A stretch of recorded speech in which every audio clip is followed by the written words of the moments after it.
Hi, my name's Phil Wilson and I'm just going to be showing you a quick video guide on how to use the PiXL Smith Proformas. The first thing you'll want to do is navigate to the PiXL website, which I've got here, and then click on Members Login.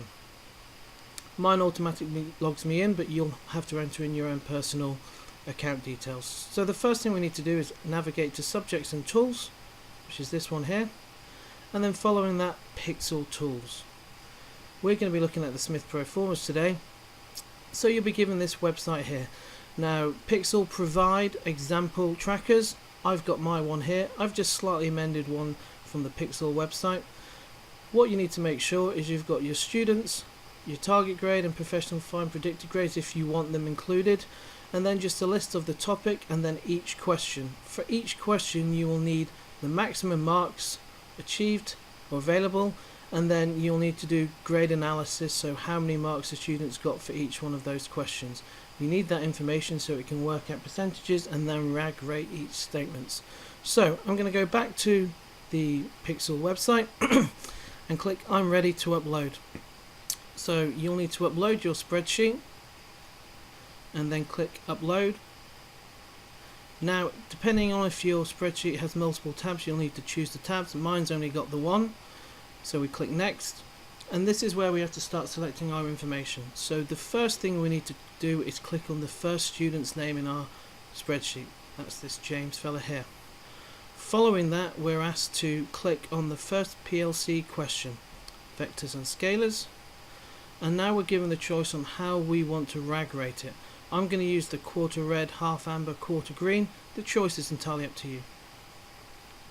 And then we will click on next. On the spreadsheet below, please select the maximum mark for each question, which is what I was talking about earlier. Maximum mark. So for the first question, vectors and scalars, it was 3, so we click on that one there. And then we need to scroll all the way across to the last question, terminal velocity in this instance here. Now we're asked to click on the target grade. So target grade's there. So for the first student in that list, James, we click on 5. And then for your predicted grade, it's just the next one here. Now for each question you can have a link, a website, so that could be BBC Bitesize, or it could be a document on Frog that is linked to each question, and that will be used for the therapy.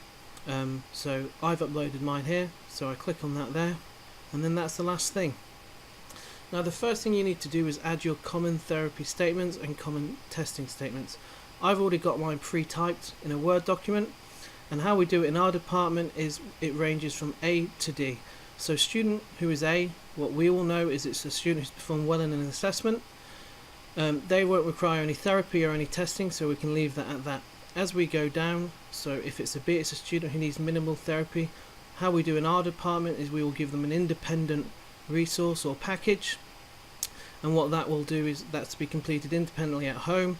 There's a deadline and the students will bring it in, and then the member of staff can mark it and give some feedback. If we get to C and D, these are students that we believe require a little bit more intervention, so we'll invite them to attend a session after school. Depending on the needs of the students, it will either be a half an hour, so from 3 till 3:30, or an hour. Obviously if it's an hour they need a little bit more support. Following this therapy we will assess them and then give them feedback. What you'll need to do is copy these across into your therapy statements. So I'm just copying mine across here. It's useful to know the shortcut for copy and paste. Control C is to copy, Control V is to paste. And then I'm going to repeat that process for the common testing statements.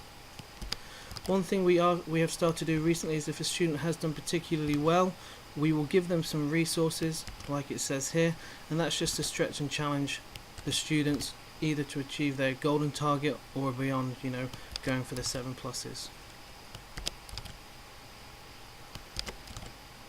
So I've got all these copied across now, and what I'll need to do is select a student.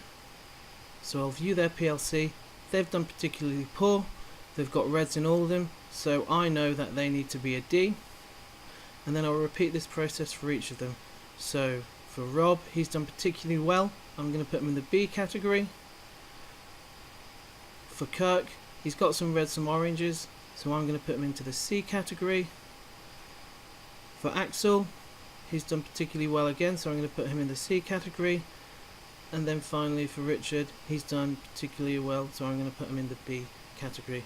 And that's it, we're done. All we now need to do is download the Proformas, so just click on here.